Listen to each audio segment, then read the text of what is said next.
नमस्कार दोस्तों, आप देख रहे हैं miracles with spiritual journey channel.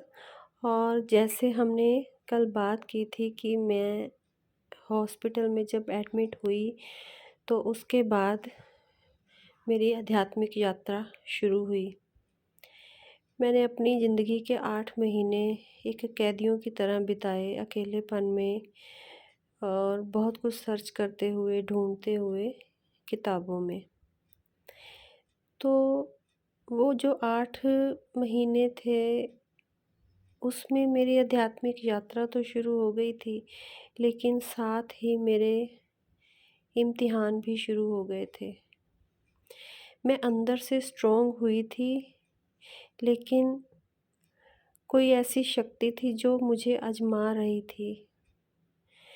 कुछ ऐसा था जो मुझे और ज़्यादा स्ट्रॉन्ग बनाना चाहता था। मुझे रातों में नींद नहीं आती थी, क्योंकि तब 8 महीने तक मेरी दवाइयाँ चली थी। और जब भी मैं हॉस्पिटल हर मंथ चेकअप के लिए जाती, तो वहाँ पर बहुत से ऐसे मरीजों से मेरा सामना होता जो अपना मानसिक संतुलन खो चुके थे, क्योंकि मेरा न्यूरो के डॉक्टर के पास इलाज चल रहा था। और वही वो क्षण थे जिन्होंने मुझे और ज़्यादा मजबूत बनाया, क्योंकि जब मैं ऐसे मरीजों को देखती तो अंदर तक डर जाती, काँप जाती, ये सोचकर कि कहीं मेरी भी तो ऐसी हालत नहीं हो जाएगी। और तब एक दिन मैंने फ़ैसला किया, चाहे मुझे नींद ना आए, लेकिन मैं दवाई नहीं खाऊँगी। वो 8 महीने बीत जाने के बाद का मेरा फ़ैसला था, जब मैंने वो दवाई बिल्कुल छोड़ दी। मेरे मदर मुझे फ़ोर्स करते रहे कि डॉक्टरों का कहना है कि अब ये दवाइयाँ सारी उम्र के लिए हैं, इनके बिना अब तुम नहीं रह सकती, ये दवाई ज़रूरी है। बहुत कुछ कहा, पर मैंने जब ये सोचा कि अब मुझे दवाई नहीं खानी, तो मैंने दोबारा दवाई को हाथ भी नहीं लगाया। और दवाई छोड़ने के बाद कुछ ऐसे दिन थे जब मैं बिल्कुल भी नहीं सोई रातों को। सिर्फ़ बुक्स पढ़ी, सोचती रही, बुक्स पढ़ती रही, छत पर मैं टहलती रहती। सब सोए होते, सारी दुनिया सोई रहती और मैं अकेली वहाँ छत पर जागती रहती। और तब एक दिन ऐसा आया कि मैं अपनी छत पर टहल रही थी, और मेरी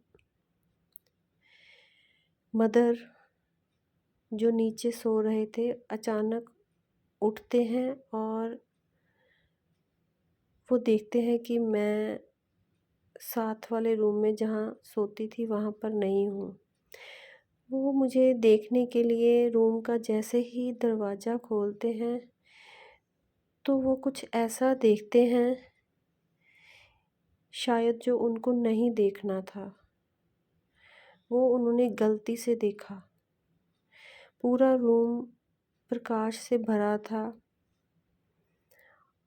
और उनका कहना था कि जब उन्होंने रूम का दरवाज़ा खोला, तो वो एकदम जड़त्व हो गए।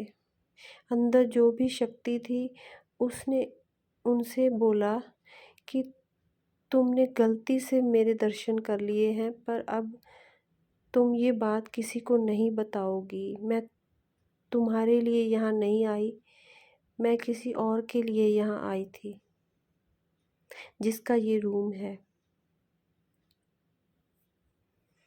और मेरे मदर चुपचाप खड़े रहे, और धीरे से वो जो रोशनी थी, जो शक्ति थी, वो गायब हो गई।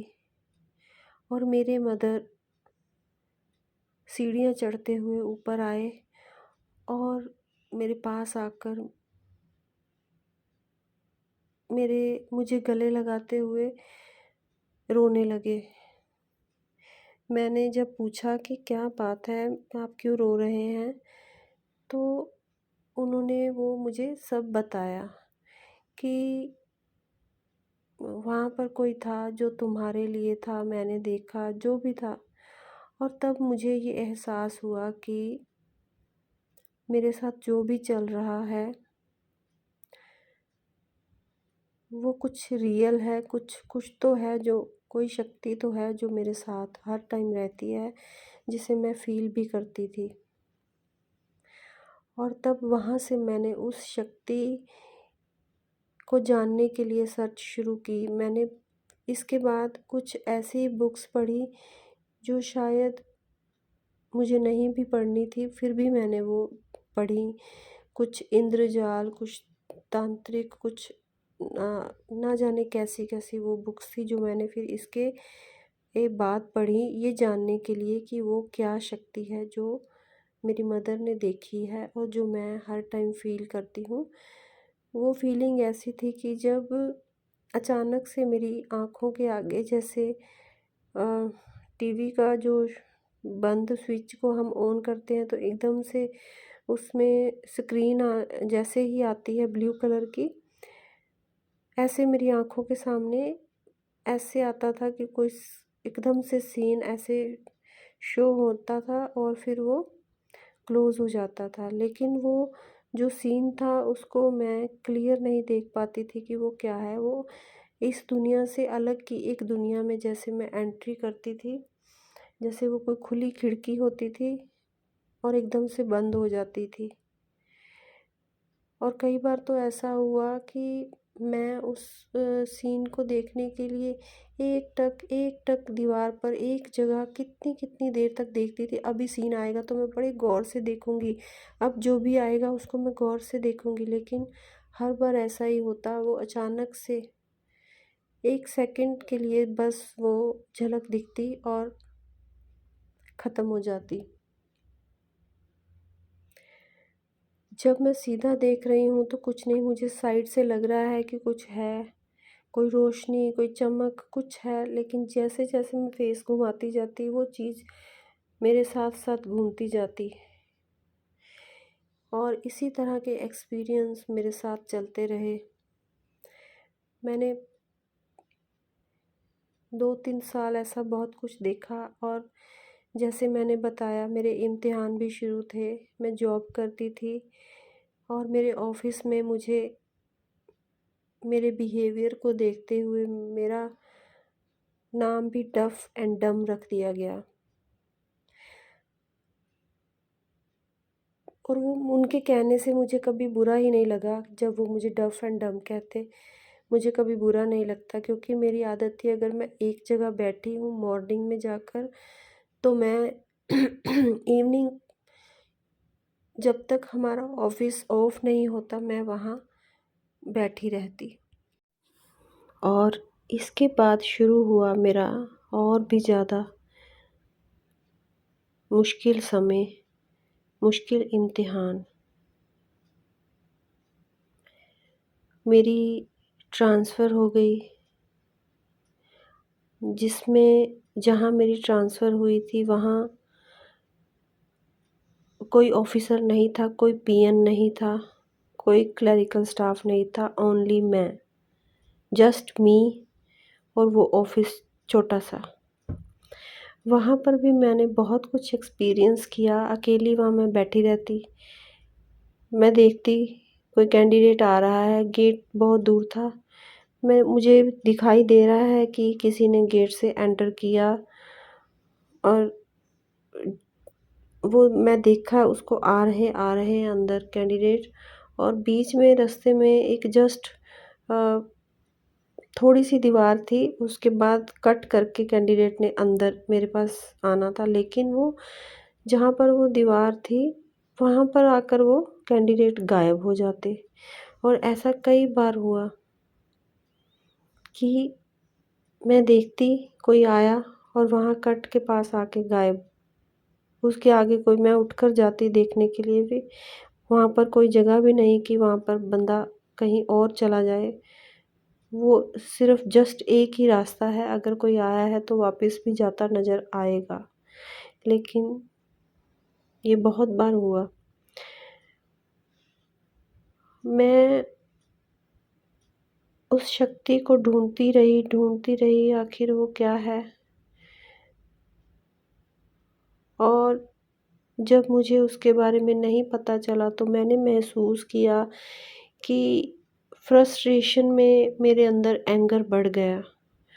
और इतना एंगर बढ़ा कि जब भी मुझे डिस्ट्रिक्ट लेवल पर, मैं टाउन में थी जॉब में, डिस्ट्रिक्ट लेवल से मुझे कोई काम दिया जाता तो मुझे गुस्सा मेरा बहुत ज़्यादा बढ़ जाता। और कई बार ऐसा भी समय आया कि वही स्टाफ जो मुझे डफ एंड डम कह रहा था, अब मुझे बहुत तेज़ या और बहुत कुछ कहकर बुलाने लगा कि ये तो बहुत बोलती है, ये तो बहुत गुस्से वाली है। वहाँ पर 2 साल मैंने इतना ज़्यादा अपने अंदर एंगर को महसूस किया, इतना ज़्यादा। और इसी टाइम में मेरी मैरिज भी हुई और इसी 2 ईयर में मैं मदर भी बनी। और उसके बाद मेरी ट्रांसफ़र जो वापस से डिस्ट्रिक्ट लेवल पर लोकल लुधियाना में हुई। और जब मैं लुधियाना में आई, वहाँ आकर मैंने थोड़ा-सा रिलैक्स फ़ील किया, लेकिन मुझे नहीं पता था कि यहाँ पर मेरा और भी बुरा टाइम शुरू होने वाला है, मेरे और भी ज़्यादा इम्तिहान शुरू होने वाले हैं। ये सारा वो टाइम था जब मेरी अंदर से सोल जर्नी चल रही थी और बाहर से मेरा अग्रेशन चल रहा था। मैं रातों को बुक्स पढ़ती और दिन में मुझे फ्रस्ट्रेशन से गुस्सा चढ़ता। मेरा जॉब करने को दिल नहीं करता था। और फिर इतना टाइम बुरा आया जब सारा स्टाफ एक साइड और मैं एक साइड थी। तब मुझे नहीं पता था कि जो हमारी वाइब्स होती हैं वो ही उन्हीं की सारी गेम है, क्योंकि मैं जिस तरह की वाइब से घिरी थी, गुस्से वाली वाइब्स, उन वाइब्स ने सबको मेरे से दूर कर दिया था। मेरी वाइब्स किसी के साथ मैच नहीं होती थी और मैं वहाँ पर भी बिल्कुल अकेली हुई, बहुत ज़्यादा अकेली हो गई। मैं घर में हस्बैंड से भी शेयर कम करती थी। और फिर एक दिन ऐसा आया, मैंने घर में आकर, जहाँ पर मैंने छोटा-सा मंदिर रखा था, मैं दिया जलाती थी सुबह-शाम, मैं वहाँ बैठी और मैं रोने लगी। मैं दुर्गा माता को, लक्ष्मी माता को बहुत मानती थी। मैं वहाँ बैठी और मैंने अंदर से एक प्रेयर की कि हे माँ, अगर तुम हो अगर तुम हो तो मेरा ये जो टाइम चल रहा है, इसे ईज़ी कर दो। मेरी माँ बन जाओ, मेरी दोस्त बन जाओ, मेरा कोई नहीं है। मैं किसके पास जाऊँ? मैं क्या करूँ? अब मेरे से कुछ भी हैंडल नहीं हो रहा। मैंने वहाँ बैठकर कम से कम आधा घंटा इस तरह से बात की कि जैसे कोई अपने किसी फ्रेंड से डिस्कस करता है। मुझे याद है मैंने वहाँ बैठकर एक लेटर लिखा। डायरी मेरे पास थी। मैंने एक बहुत लंबा माता के नाम लेटर लिखा कि अगर आपका अस्तित्व है, अगर आप हो, जो भी इतने सालों से मेरे साथ चल रहा है, 5 से 6 साल हो गए, जो मेरे साथ चल रहा है, उसके साथ अगर किसी शक्ति का हाथ है तो माँ, मुझे वो क्लियर करो। ये जो टाइम मेरा अग्रेशन कम करो। ये स्टाफ से या तो मेरा पैचअप हो या मेरी इनसे दूरी हो। जो जैसा आप ठीक समझती हैं वैसा हो, पर ये लाइफ़ अब थोड़ी ईज़ी कर दो। मैं बहुत थक गई हूँ। ये मैंने कहते हुए उस लेटर को फ़ोल्ड करके माता के चरणों में रखा और मैं अपनी आँखें साफ़ करती हुई वहाँ से उठी और अपने डेली रूटीन के कामों में लग गई। और इसके बाद मैंने देखा कि मेरे अंदर एक नेक्स्ट डे से ही थोड़ा अलग सा चेंज आया। मैं अपने ऑफ़िस में बैठी थी और वो ऐसा चेंज था कि मुझे जैसे कोई खींच रहा है कि घर चलो, घर चलो। मैं ऑफ़िस में थी और मुझे ऐसे फ़ील हुआ कि मुझे घर से कोई बुला रहा है। मैंने फटाफट से अपनी हाफ़ डे लीव लिखी। मैं अंदर गई, मैम को मैंने एप्लीकेशन अपनी दी एंड अपना पर्स उठाया और मैं सीधा घर आई। जैसे मुझे किसी ने वहाँ से खींच के बुला लिया घर में।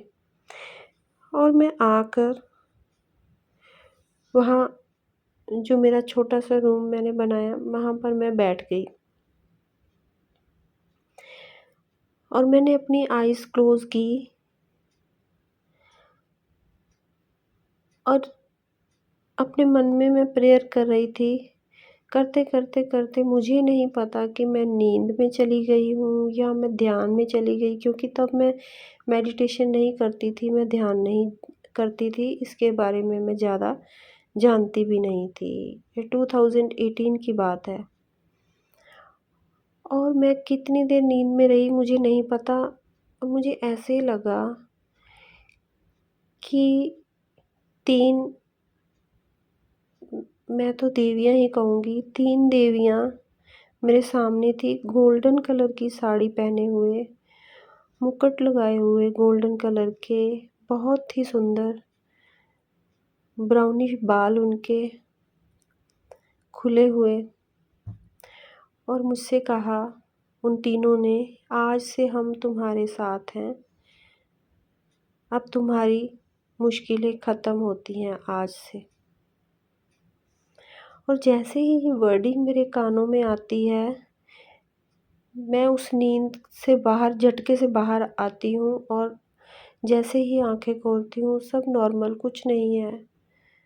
रूम में बैठी हूँ, वहाँ कुछ भी नहीं था।